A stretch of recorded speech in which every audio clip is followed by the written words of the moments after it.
Buenas tardes.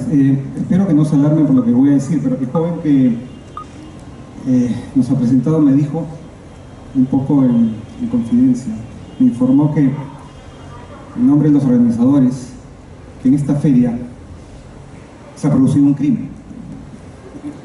Un crimen, y el responsable de ese crimen está acá, en este estrado. Los sospechosos son estos tres caballeros. Y me ha encargado a mí hacer un interrogatorio bajo el marco, ¿no? Cuestión de detectives. Vamos a ver cómo se desarrolla este interrogatorio. Por lo menos las luces ya son casi de precalabozo. Y la primera pregunta de repente va a ser un poco tonta, idiota, como quien la expresa, pero quizás sirva para delimitar un poco la cancha, y a mí me gustaría dársela a Fernando Ampuero primero para empezar con el nivel alto, ¿no? Fernando, ¿es lo mismo para ti una novela policial que una novela de detectives? Sobre todo, les digo por qué, porque a Fernando siempre le escuchaba decir: yo no escribo novelas de detectives, yo escribo policiales. Y tenemos aquí a dos autores reconocidísimos por su saga de detectives, ¿no? Entonces, para ti... Bueno,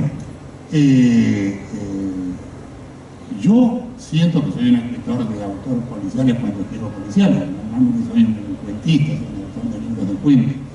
Pero en las policiales trabajo sobre el subgénero de la novela negra. A estas alturas, buscar una novela policial pura ya es casi imposible. Ha habido una fusión total, no solamente en la gastronomía del Perú, sino en todas las novelas. Todos, ¿no? Utilizan ingredientes de la novela negra y los mete, bueno, en el caso, por ejemplo, de Padura, ¿no? Que ha hecho una novela histórica extraordinaria, pero que la siente con una atmósfera de novela negra, ¿no?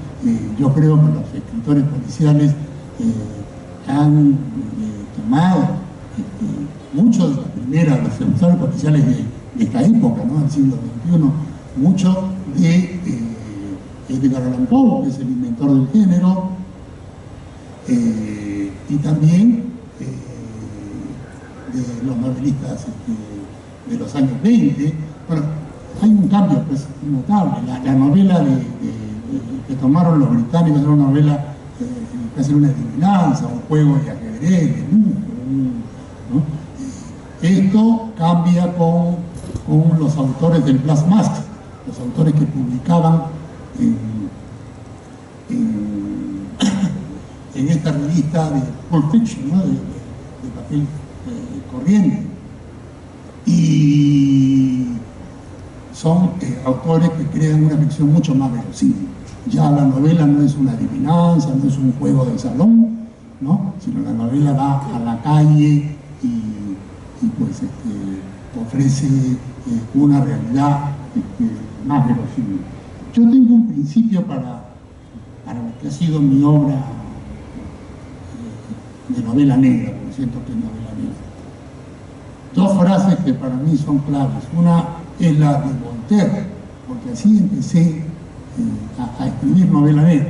Quiero decir que yo empecé a interesarme en la novela negra en los años 60, cuando estaba totalmente desprestigiada, las capillas dominantes la miraban con mucho desdén, la veía una novela populachera, no le daban categoría literaria, ¿no?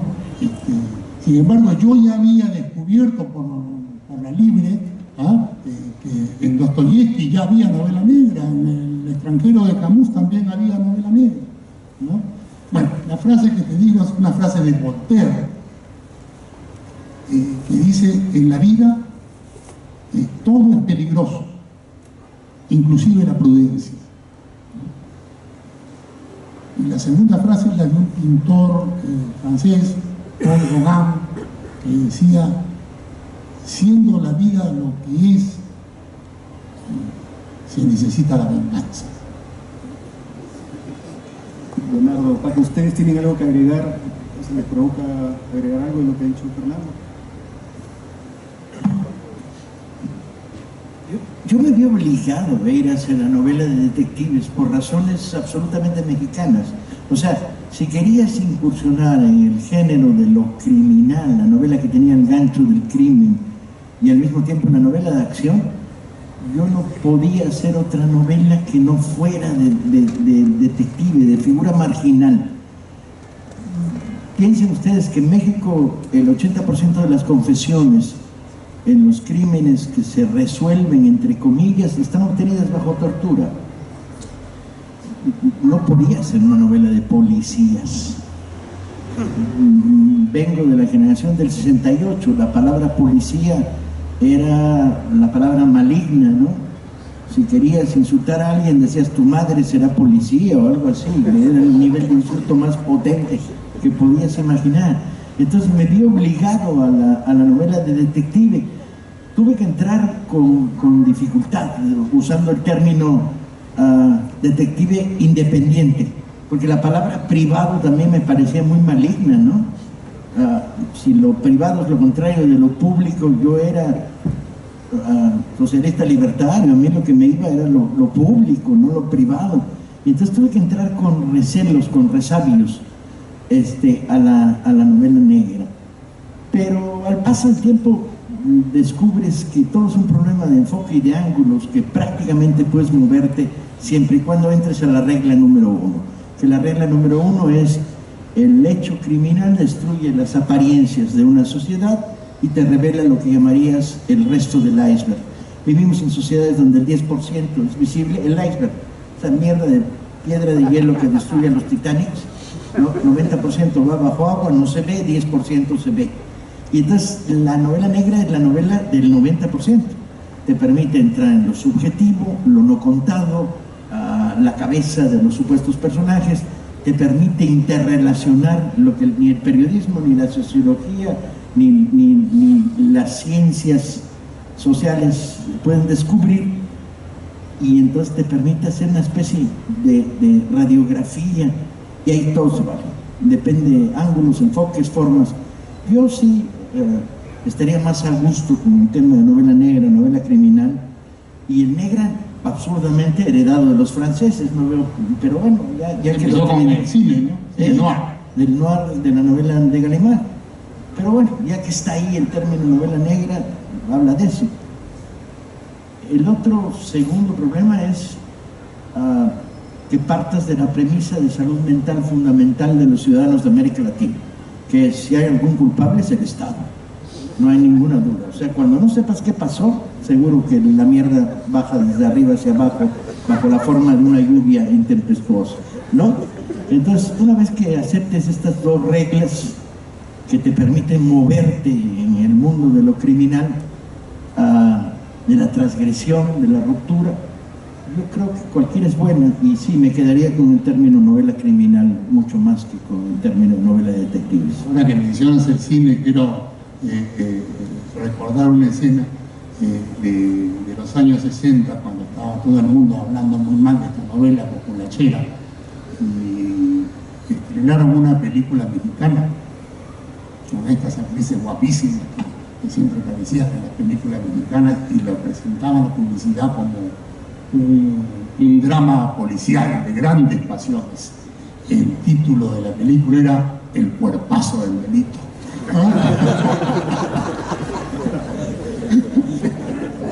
Leonardo, el reflector te apunta frontalmente, cenicalmente. Yo creo que afortunadamente en los últimos 20, 30 años esa pregunta ha dejado de tener sentido. Creo que salvo... Sabía que era una pregunta idiota. Salvo los malos escritores de novelas de género, los que escriben con toda intención novela de género, se preocupan por si es policíaca, o si es detectivesca, o si es negra, o si es de misterio, en fin, cualquiera de estas definiciones. Yo creo que el resto de los escritores que hablamos de el crimen como un elemento integrante de la vida social, como un elemento revelador de ese 80% opaco, no es el 90, el 80%, del iceberg que está escondido. En Cuba no han visto un iceberg en su vida. Vimos uno una vez. pero tomamos el ron con hielo. Sabemos cómo flota el hielo en el ron. Estoy de acuerdo Entonces con la teoría del ron. creo que a ver, yo me imagino, Fernando, Paco y yo nos preguntamos hasta qué punto las novelas que escribimos, Alonso, nos preguntamos hasta qué punto las novelas que escribimos son detectivescas, policíacas, de misterio. Escribimos la novela que queremos escribir y el elemento, vamos a decirlo con una frase más apropiada, oscuro con respecto a la sociedad que aparece en él, bueno, puede tener un cierto halo misterioso, algo que no se sabe. En general no sabemos muchas cosas que pasan alrededor nuestro, mucho más si hay un acto criminal. Y entonces creo que ya lo importante es saber hasta qué punto el ejercicio de escritura que estás haciendo es estética, literaria, culturalmente válido, si es socialmente revelador. Y eso ha sido una gran liberación, porque no tener la cárcel de lo genérico pesando sobre ti te permite escribir como te dé la gana, sobre lo que te dé la gana, y después si cae por los cánones, la crítica, la academia en uno u otro territorio, no importa. El otro día alguien me preguntaba, ¿y a ti te molesta que te digan que eres escritor de novelas policíacas? Y digo, ¿cómo me va a molestar si es verdad? Esto no puede molestarme. Al contrario, yo creo que sí. Y lo que he tratado es, como escritor de novelas policíacas, de hacer algo que mis congéneres, hay un grupo de escritores, sobre todo, y específicamente, y para suerte nuestra, en lengua española, que se empeñaron en romper esos límites de la novela policíaca y convertirla en una novela social. Yo soy partícipe de esa forma de escribir y me siento absolutamente honrado con ella. A mí me pasaba una cosa en Cuba, y a Paco le debe haber pasado en México, le pasó en México, y también le debe haber pasado por acá, a principios de los años 90 y durante los años 90, cuando se hacía una delegación de los jóvenes escritores cubanos, los que teníamos en esa época 30 años, 35 años, a mí nunca me incluían porque yo era el escritor de novelas policíacas. Yo no era el escritor de novelas serias. Bueno, los escritores de novelas serias han desaparecido todos. Murieron de aburrimiento. Y yo con mis novelas policíacas he ganado los premios más importantes. Entonces, esto demuestra que sí, que hay la capacidad a partir del género de hacer literatura. Y debo, y lo repito una y otra vez, debo mucho esa enseñanza a autores ya muy mayores, como es el caso de Rubén Fonseca, un gran maestro, autores muertos hace unos años como Vázquez Montalbán, pero sobre todo a esta generación de Vázquez Montalbán, a la cual también pertenece una gente como Paco, pertenece a un pueblo que se fueron por encima de los prejuicios, y demostraron que era posible escribir buena literatura desde una utilización, desde un uso utilitario del género policíaco, detectivesco, negro, o como quiera llamarse. Sí, y además, resulta curioso esto del género negro. Me preguntan, en serio me preguntan, hace poco, bueno, fue en Francia, no en Francia, fue aquí en un país de América Latina, ahora no recuerdo cuál, y si me acuerdo no lo voy a decir, porque no quiero que mis amigos de ese país me vayan a condenar. Que si yo no creía que llamarle género negro era una forma racista de llamarle a la... Digo, mira, lamento decirte para tu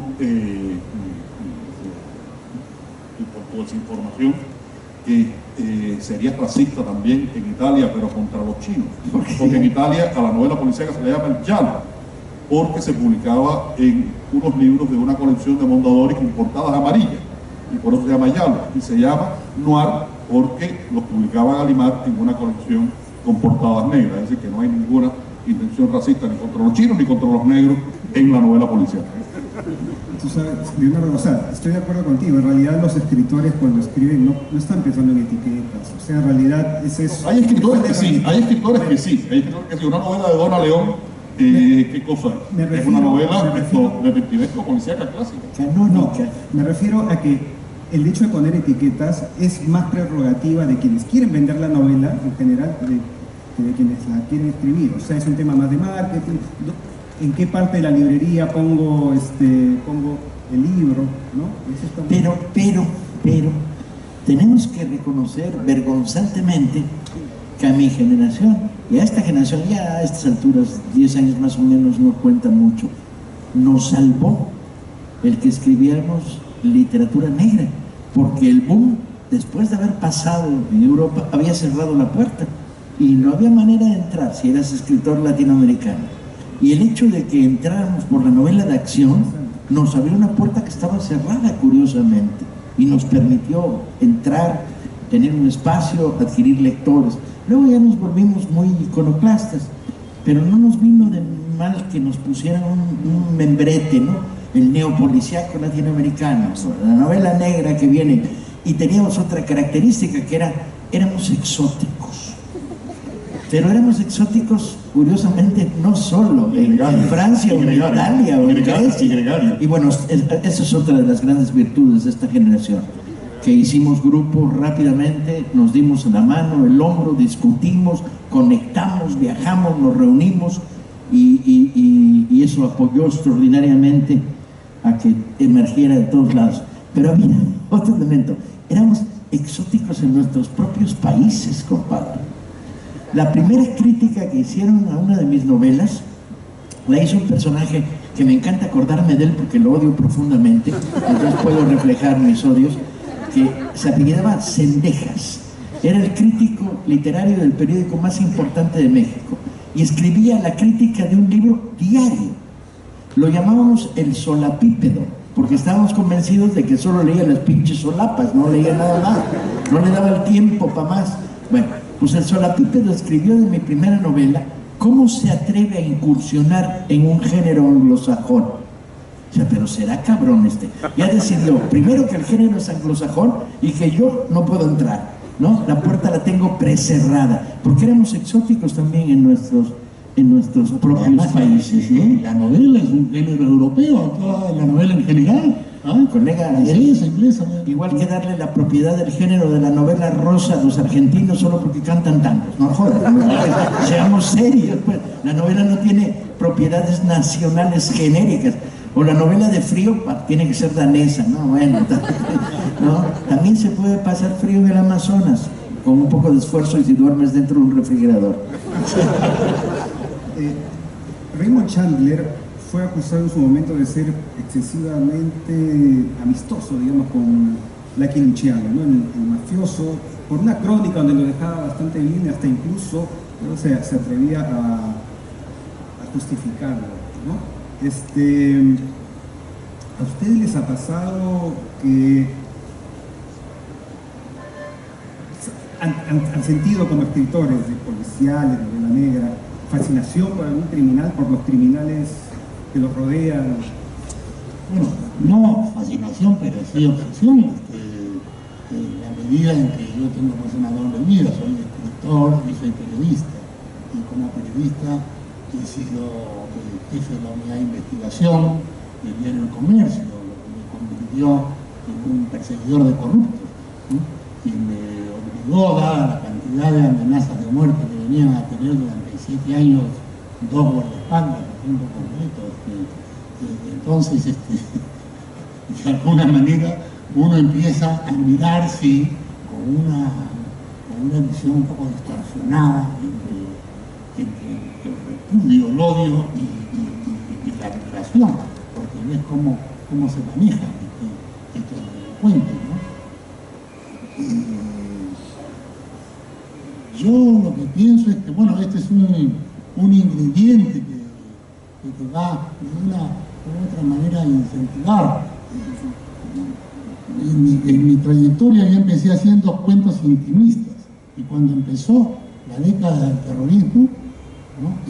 Y luego la década del narcotráfico, pues entré, el tema saltó, yo era periodista, de pronto me di cuenta que lo que tenía que escribir era eso, ¿no? Argumentos de este tipo, ¿no? Ustedes... No, yo me vacuno. Me vacuno, no, porque el problema del síndrome de Estocolmo es muy jodido. Empiezas a escribir sobre un personaje y evidentemente hay una fascinación por él, y empiezas a pensar desde su cabeza y empiezas a hacerlo tuyo y terminas adquiriéndolo y terminas entendiéndolo, y de entenderlo a explicarlo, a justificarlo. No, yo ahí debo ser muy puritano y muy moralista. Yo de pequeño me formé en un puritanismo extraño. O sea, no tengo ningún inconveniente en que todos ustedes fumen marihuana, pero las figuras de lo negro, lo oscuro, el mal me repelen, y continuamente estoy tomando distancia para impedir que me contamine. Es que vivir en México es muy particular.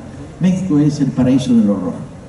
Se ha vuelto el paraíso del horror en los últimos años con una intensidad brutal. Todos los días el horror se asoma por tu ventana. Y en esa medida la necesidad de tomar distancia te llevas a una literatura en la cual, por razones de respiro, de sosiego, de descanso, andas buscando el happy end con... Entonces me veo a mí mismo diciendo, no puede ser, hijo mío, a tu edad, a tu altura, hijo del pensamiento crítico, volteriano y bakuniniano, ¿qué coño estás tú soñando con el happy end hollywoodense? Y sin embargo es la necesidad que tienes de buscar luz al final del túnel. Una vez se me ocurrió usar la metáfora de la luz al final del túnel en un lugar llamado Zacatecas, México. Y dije, no, yo escribo novelas porque quiero que ganen los buenos, coño, quiero luz al final del túnel. Y soy una voz de la parte de atrás del auditorio que dice, si se ve luz al final del túnel es un tren que te viene enfrente. Con lo cual me redujo a realidad. Entonces, básicamente lo que vivo, y es un problema, yo creo, absolutamente personal, es una tensión entre la tentación al happy end y el realismo. Y trato de sobrevivir en esta tensión expresándola y haciéndola explícita en la novela. No, yo tuve una experiencia en ese sentido complicada, que fue escribir a Ramón Mercader, el asesino de Trotsky, el hombre que amaba a los perros. Tratar de contar quién era este hombre, que no tenía biografía, no se sabía exactamente quién había sido. Yo creo que hubo un momento en que ni siquiera él mismo sabía quién era. Me obligó a un ejercicio de tratar de comprenderlo, de por qué este crimen, cómo este hombre llegó a este punto por un convencimiento, sobre todo de carácter ideológico, y por muchas compulsiones que estuvieron a su alrededor. Y cuando me di cuenta de lo que me estaba pasando, pues me di cuenta que era un proceso a la vez literario, y lo llevé a la novela. Y por eso el personaje de Iván, que se supone que es el que recibe toda esta historia, que se la da al lector, le dice a su amigo, que es el que al final entrega toda esta historia, que está sintiendo compasión por Ramón Mercader, que de tanto comprenderlo, que de tanto estudiarlo, que de tanto seguirlo, ha empezado a sentir compasión por él. Y el otro personaje le dice, por hijo de putas como ese, no se puede tener compasión. Y pone una distancia. Bueno, esto es la lucha del bien y el mal, ¿no? Y entonces, bueno, cuando quizás me expresé mal, cuando hablé de una obsesión que podría confundirse con un síndrome de Estocolmo, ¿no? Esto es, creo yo, la acatación de los 10 mandamientos. Yo siempre he pensado que el Decálogo de Moisés es el manual de procedimiento literario de un escritor negro policial. Mientras tus personajes estén violando sistemáticamente uno o varios de los 10 mandamientos, tienes un conflicto, tienes una historia, ¿no? Alguien tiene que matar, robar, mentir, desear a la mujer del prójimo. Si todos se comportan bien, pues no no habría nada, sería una novela aburridísima, no pasaría nada. A mí me interesa un punto, tú sabes que yo no sabía de qué íbamos a hablar ahora y empecé a buscar qué cosa puedo decir en algún momento de esta conversación y empecé a tomar unas notas en las que decía, bueno, a ver, ¿cuál es el primer crimen de la historia? ¿No? El primer crimen de la historia, y cuál es el primer detective de la historia. El primer detective de la historia fue Dios Padre, Jehová, ¿no? El problema es que lo sabía todo y lo veía todo, y así descubrió a Caín, ¿no? Las que vienen del cielo. Entonces, bueno, no podía tomar esto como un principio para hablar de los inicios de la novela policial, de la novela de Miller, porque era ya literatura fantástica, ¿no? Pero sí podríamos hablar de algo más propio, un aspecto clave de la novela policial o de la novela negra, que es cómo empezó la primera pesquisa. Según algunos autores que he estado leyendo, empieza, esta novela tiene mucha deuda con el siglo XVIII, con la Ilustración, con el siglo de las luces, porque es ahí donde los filósofos ensalzan el raciocinio, para desentrañar los misterios del universo, ¿no? Y a partir de ahí, ¿no? Aparece o sea, uno no se explica un cuento tan insólito, tan novedoso como los crímenes de la Rue Morgue, si es que no hubieran existido todos los filósofos, ¿no? de la Ilustración, ¿no? Y bueno, es un aspecto interesante para medir, qué sé yo, lo que yo considero que es esencial. La novela, el género que empezó como un deporte intuitivo, bueno, en el caso de la intuición, en el caso de Simenon, que es diferente, no es la razón, no es la deducción ni el análisis científico, sino la intuición, ¿no? Y el gran retrato del personaje.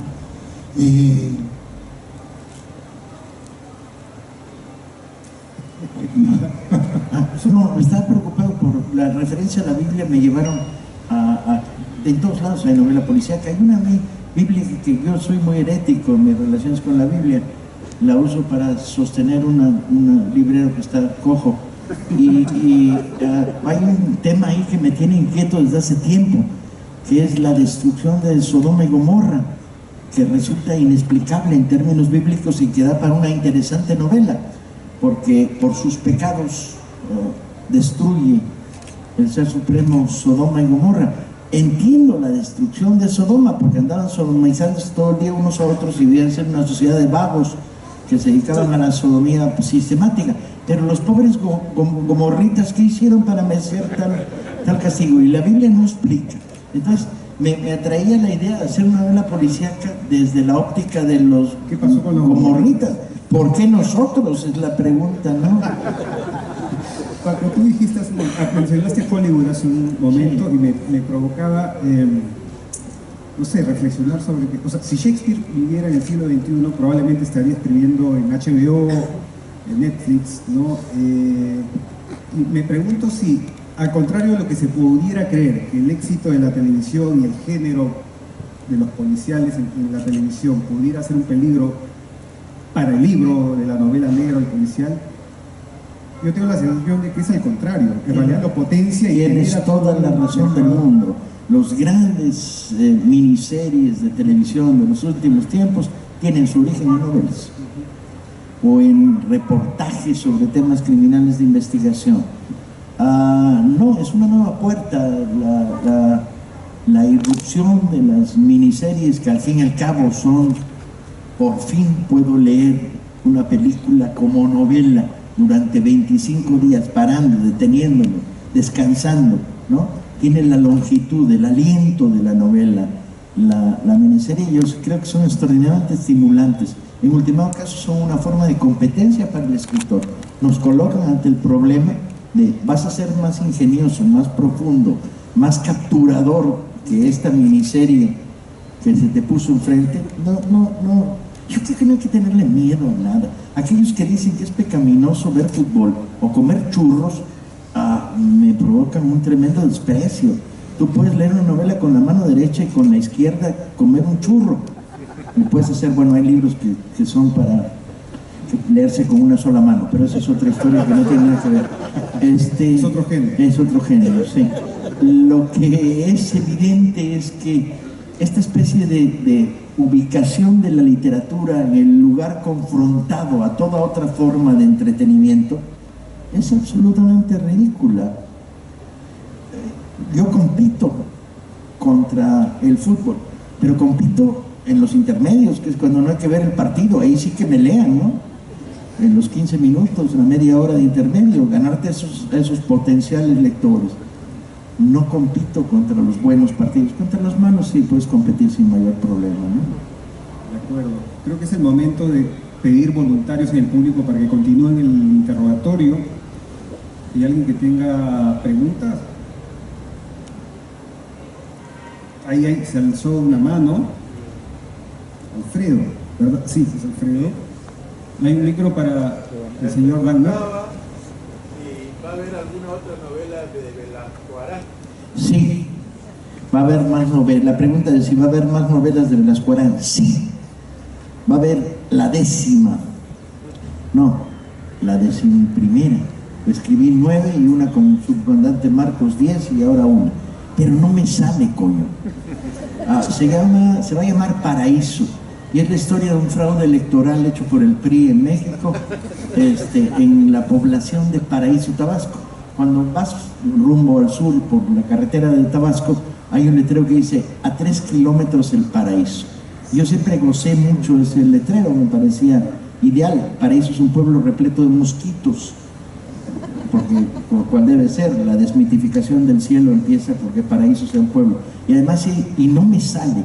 Y yo creo que no me sale porque no soy lo bastante hijo de puta, maligno y canalla para imaginarme cómo se hacen fraudes electorales. Y entonces no puedo, no me sale, no funciona. Pero habrá una, sí. ¿Una pregunta más? Ahí hay una más, sí. ¿Qué tal? Buenas. Yo quisiera saber cómo fue tu inspiración para escribir Persona Normal. No, ese es mi hermano. Mi inspiración para escribir Persona Normal es tener un hermano que la escribió. Es mi hermano Benito. Si quieren les digo cuál fue la inspiración de mi hermano Benito para escribir Persona Normal. Persona Normal, el personaje tiene un tío que se llama el tío Paco, que soy yo. Entonces la inspiración de mi hermano es que tenía un tío que le regalaba libros, o sea, yo. ¿Lo podemos pasar? Acá hay una, ¿sí? Fernando Ampuero. Para Fernando Ampuero. Sí, en la novela Putalina, si mal no me equivoco, él asume un alter ego. En Putalina asumes un alter ego. Bueno, no, Putalina es la historia de una chica que su madre es puta, ¿no? Ella quiere ser mejor puta que su madre, ¿no? Su tradición. Y bueno, para eso sabe que tiene que viajar a Lima, porque es una chica de provincia. Y luego acaba reclutada ya cuando empieza a hacer la buena vida en Lima y triunfar en su profesión, digamos, como parte del establo de prostitutas de Vladimiro Montesinos. Ese es el lado negro, ¿no? Pero en realidad esa novela es un divertimento, es una novela negra en clave de divertimento, como Loreto, que es una novela sobre pandilleros del Callao, es una novela negra en clave de fábula. Las que son más novelas negras típicas, digamos, más ajustadas a lo que se entiende por novela negra son Caramelo Verde y Hasta que me orinen los perros. Hasta que me orinen los perros, ustedes saben, es una historia de borrachos, ¿no? Un día estaba leyendo el periódico y apareció un suelto muy pequeñito que decía, hombre aparece en calles menores durmiendo en la mona en la calle, ¿no? Lo vendieron como borracho, ¿no? Entonces, claro, lo que pasa es que había un equipo de taxistas que decidió circular por las calles donde estaban todos los bares, recogían a los clientes más mamados, más borrachos, y luego no querían comprometerse, los vendían a huecos de fumones, donde el borracho valía por los zapatos, para la tarjeta de crédito, ¿no? Entonces, pues esto se convirtió luego en un problema, casi en una epidemia. Recuerdo que Beto Ortiz, que es un hombre de la televisión, logró conseguir a 3 o 4 personas que habían sido vendidas como borrachos, ¿no? Y bueno, y finalmente pues Caramelo Verde, que es una novela sobre el primer gobierno de García, de hiperinflación, un cambista de dólar, ¿no? Estas sí son propiamente novelas que tratan de mostrar pues la realidad peruana, porque no hacemos otra cosa, yo creo, los novelistas, que ser autores que mostramos diferentes, ¿no?, lados de nuestro contexto social, ¿no? Yo le tengo una pregunta más. ¿Hay alguien más que quiera preguntar? Un ratito, entonces. ¿Hay dentro de su vida cotidiana, de su biografía, hay algún misterio que no hayan podido resolver? No estoy hablando del misterio de la vida o de la muerte, sino hay algún misterio. Sí, pero suelen ser, en mi caso, misterios muy sencillos, como ¿por qué me robó 2 veces el mismo libro mi hija? O sea... ¿Pero que te lo robó una vez, compraste uno nuevo y te lo volvió a robar? Sí, entonces he comprado el tercero. ¿No sería una Biblia? No. Mi hija roba novelas de Ned McBain, de mi casa, pero lo voy a comprar por tercera vez solo por tener la curiosidad de si se lo... Nada trascendente. En general uno vive una vida muy plana. Ahora me tiene muy fascinado descubrir que en Perú hay 4 o 5 presidentes en la cárcel al borde de irse a ella, ¿no? Hay una interesante novela negra en términos de narrativa contemporánea. La diferencia entre Perú y México es que en México hay 5 expresidentes que deberían estar en la cárcel y que no lo están. Yo creo que es una diferencia sustancial. Quizá un libro comparativo que analizara esos 10 casos. No, hay algo que en la novela negra no hemos logrado todavía, que es hacer las grandes novelas del guante blanco, del crimen desde arriba, del crimen del dinero, del crimen del Banco de Santander provocando el corralito, sacando 3 camiones llenos de plata y destruyendo. O sea, la novela de las grandes destrucciones de países por actos criminales generados desde las alturas. Y todavía no he encontrado esa novela para poderla leer y tengo muchas ganas de leerla y no sé escribirla. Yo tengo el título para la de los presidentes. ¿Cómo se llama? Banda presidencial. Te lo pongo y te la quito. Ahora es notable, notable. Tiene una oportunidad. Hay una pregunta aquí, una señorita que graciosamente levantó la mano, ¿sí? Buenas noches. En realidad,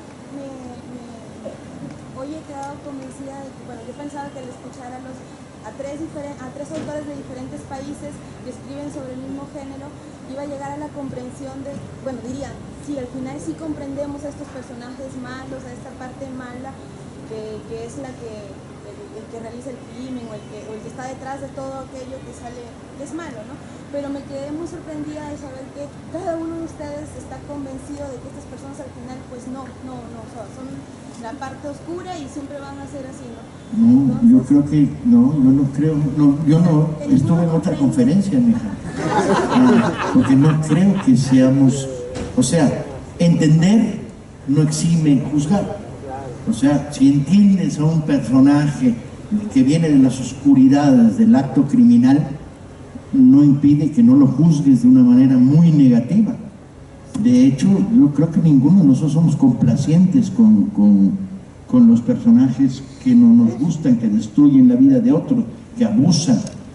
No creo. No, justamente a eso me refiero. O sea, no digo que no esté bien, sino que a veces los lectores, no digo que justifiquen, pero finalmente ese personaje, si el escritor llega a transmitirle a un lector una pequeña comprensión, quiere decir que en el fondo también explicaron tanto de eso que uno termina como que disculpando, no digo que esté bien, que sean unos personajes buenos, sino que dentro de su maldad finalmente son comprendidos, ¿no? O se entiende por qué llegaron a cometer ciertas cosas. La gran batalla en la novela es de lo simple a lo complejo. Estás buscando una visión más compleja de la sociedad y estás buscando que tu lector la comparta, que vea que la sociedad es más complicada de lo que parece, ¿sí? Que hay más factores en juego, que hay más tensión, más contradicción. No creo que esto nos coloque en una literatura amoral. De lo que conozco de los tres no es el caso. Yo diría incluso todo lo contrario. Somos bastante quijotescos, ¿no? En el sentido de desfacedores de intuertos. No, y también hay un elemento que yo entiendo un poco lo que quieres decir y tu preocupación. El problema es que el lado oscuro, el lado perverso, el lado terrible del ser humano es también parte de la condición humana. Esos criminales que a veces uno dice, bueno, ¿cómo es posible que puedan haber hecho las cosas que hicieron, o los corruptos que hayan hecho las cosas? Esto son personas también, y de alguna forma no pudieron o no quisieron o no les dio la gana de controlar ese demonio que de alguna forma todos llevamos dentro. Y creo que el escritor, cuando habla de sus personajes y se acerca a ellos y les da la posibilidad de expresarse, hay una novela que es paradigmática en este sentido, que es A Sangre Fría, de Truman Capote. Truman Capote, además, fue a riesgo incluso de su propia salud mental, cómo se meten en la mente de estos dos criminales para entender por qué habían cometido este crimen tan sin sentido, que no tenía mayor beneficio para ellos. Hay otros crímenes que son mucho más beneficiosos, estaban hablando aquí de presidentes incluso, pero yo creo que sí, que tiene mucho que ver con el lado oscuro de la condición humana, que es parte de la condición humana. ¿Alguien más? Hay dos más, y con esto creo que acabamos, ¿eh? No, la pregunta para Leonardo. ¿Alguna vez tú dijiste que tú conocías mejor a tu personaje, Mario Conde, que a tu esposa? Estoy absolutamente convencido. Sí. No, porque él decía que cada vez que discutía con su esposa siempre decía, mira Leonardo, tú todavía no me conoces. Y me lo sigue diciendo, los personajes literarios, cuando uno recurre a ellos durante varios libros, se van convirtiendo realmente en una parte, por supuesto, de uno mismo, que uno utiliza para entender o para mostrar las vidas de los otros. Pero hay también que dejar que los personajes tengan su propia individualidad, su propio misterio, sus propias libertades.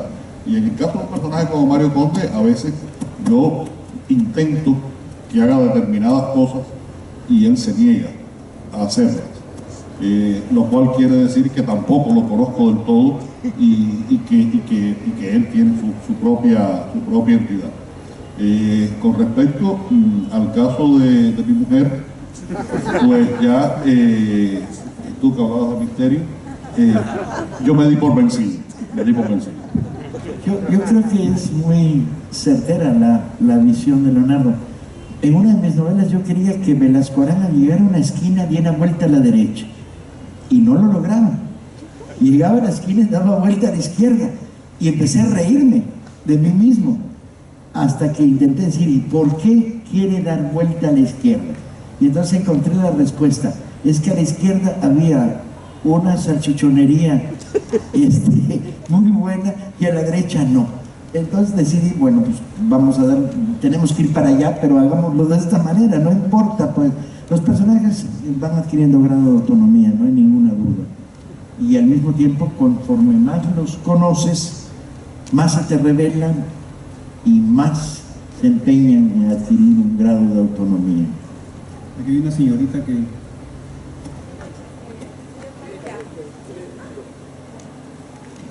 Sí, la pregunta preguntas para Leonardo Padura. Buenas noches, bienvenido al Perú.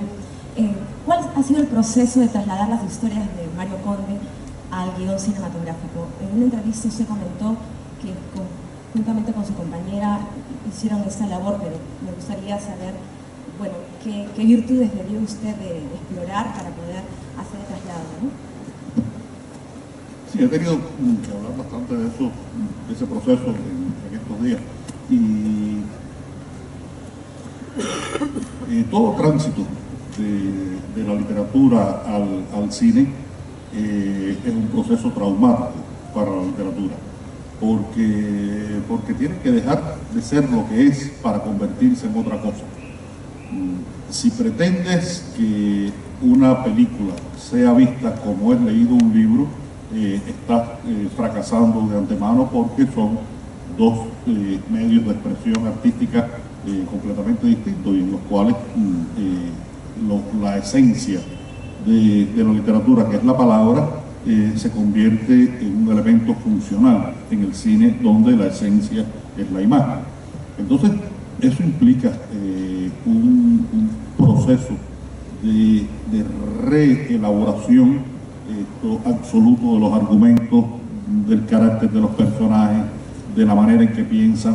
El pensamiento es muy difícil de expresar, tienes que convertirlo en acción, para que es muy fácil decir lo que piensa un personaje, pero es muy complicado expresarlo en acciones, y a veces imposible de hacerlo, porque no cuentas con los recursos económicos para que después se pueda realizar esa acción. Fue un trabajo muy difícil, en el que lo que pretendimos, Lucía y yo, haciendo los guiones, tratamos de hacer, fue conservar la esencia de las historias. La esencia de las historias, el sentido de las historias, la atmósfera de esa Cuba de los años 90, en que la supervivencia se hizo tan complicada, pero también en un momento en que ya no era el momento más crítico, porque había que jugar con muchas cartas, y porque lo dice Raymond Chandler, y yo creo que el escritor, cuando escribe guiones, tiene que asumirlo de esa forma. El escritor de novelas, cuando trabaja para el cine, debe vestir su segundo mejor traje. Tiene que saber que hace un trabajo de servicio,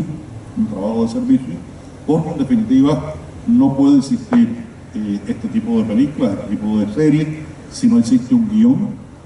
Pero el guión, cuando sale de las manos de los escritores, cae en manos de los que toman las grandes decisiones y finales, que son el director y el productor.